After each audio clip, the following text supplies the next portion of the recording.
ville de Lisbonne, 18 ou 20 ans plus tôt, en se rendant en Angola.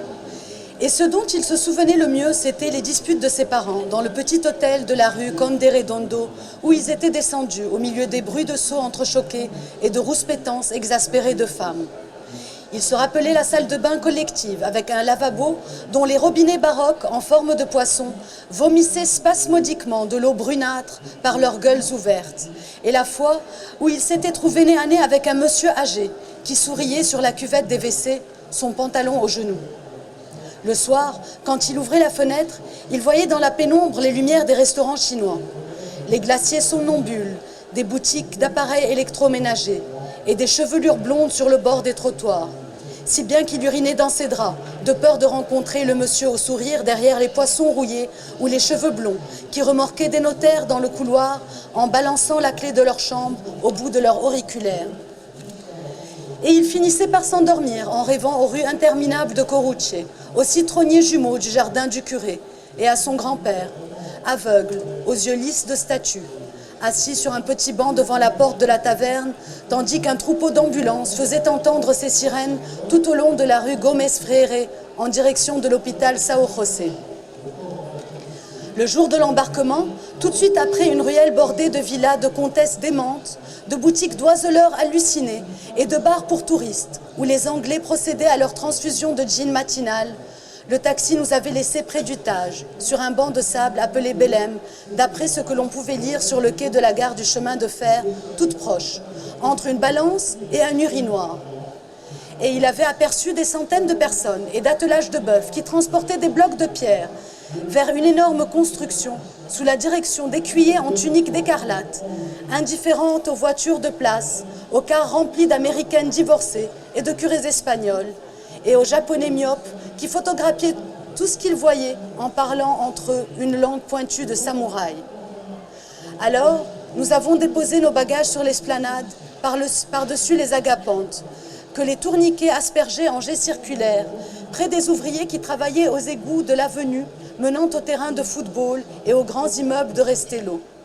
Si bien que les tracteurs des Cap-Verdiens croisaient des charrettes transportant des tombeaux d'infantes et des piles d'arabesques pour décorer les hôtels, en passant devant une plaque qui désignait l'édifice inachevé et sur laquelle on pouvait lire « Hiéronymite ». Nous nous sommes trouvés nez à nez avec la tour, au fond, au milieu du fleuve, entourés de pétroliers irakiens qui défendaient notre patrie contre les invasions castillanes. Et, plus près de nous, sur les eaux ondoyantes de la rive, rattachés aux algues du fond par des racines de fer, attendant les colons, des amiraux aux poignets de dentelle, appuyés sur la rambarde du pont, et des mousses perchées sur les mains, et occupés à appareiller les voiles avant de livrer le bâtiment à la merci de la mer, qui sentait le cauchemar et le gardénia. Nous avons trouvé, prête à nous recevoir, au milieu de bateaux à rames et d'une foule de canots affairés, la caravelle des découvertes. Le retour des caravelles, Antonio Lobo Antunes. As Naus, de António Lobo Antunes. Passara por Lisboa há 18 e 20 anos a caminho de Angola. E o que recordava melhor eram as discussões dos pais na pensão do Conde Redondo, onde ficaram, entre tinir de baldes e resmungos exasperados de mulher. Lembrava-se da casa de banho coletiva, com lavatório de torneiras barrocas, imitando peixes e vomitando soluços de água parda pelas goelas abertas, e da altura em que topou,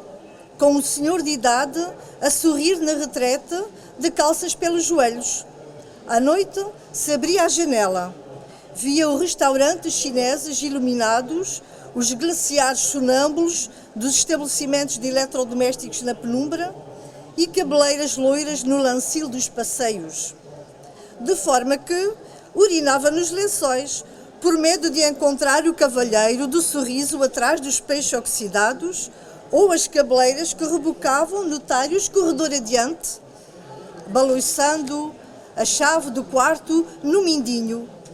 e acabava por adormecer a sonhar com as ruas intermináveis do Corrucho, os limoeiros gêmeos do quintal do Prior e o avô cego, de olhos lisos de estátua, sentado num banquito à porta da taberna, ao mesmo tempo que uma manada de ambulâncias assobiava Gomes Frei fora na direção do Hospital de São José. No dia do embarque, a seguir uma travessa de vivendas de condessas dementes, de lojas de passarinhos alucinados e de bares de turistas, onde os ingleses procediam à transfusão de gin matinal, o táxi deixou-nos junto ao Tejo, numa orla de areia chamada Belém, consoante se lia no apiadeiro de comboios próximo, com uma balança de uma banda e um urinol da outra.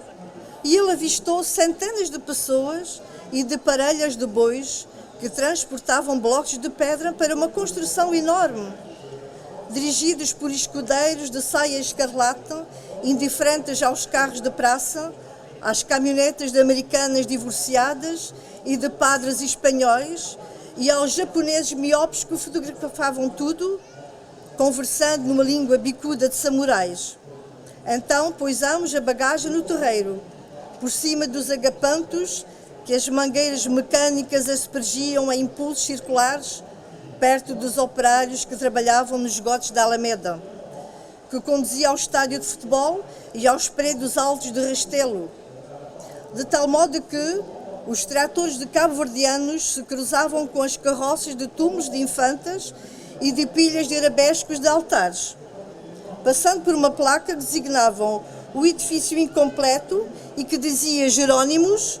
esbarramos com a torre ao fundo, a meio do rio,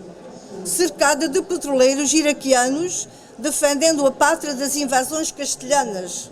E mais próximo, nas ondas frisadas da margem, a aguardar os colonos, presos aos limos da água por raízes de ferro, com almirantes de punhos de renda, apoiados na amurada do convés e grumetos encarrapitados nos mastros aparelhando as velas para o desamparo do mar que cheirava a pesadelo e a gardénia,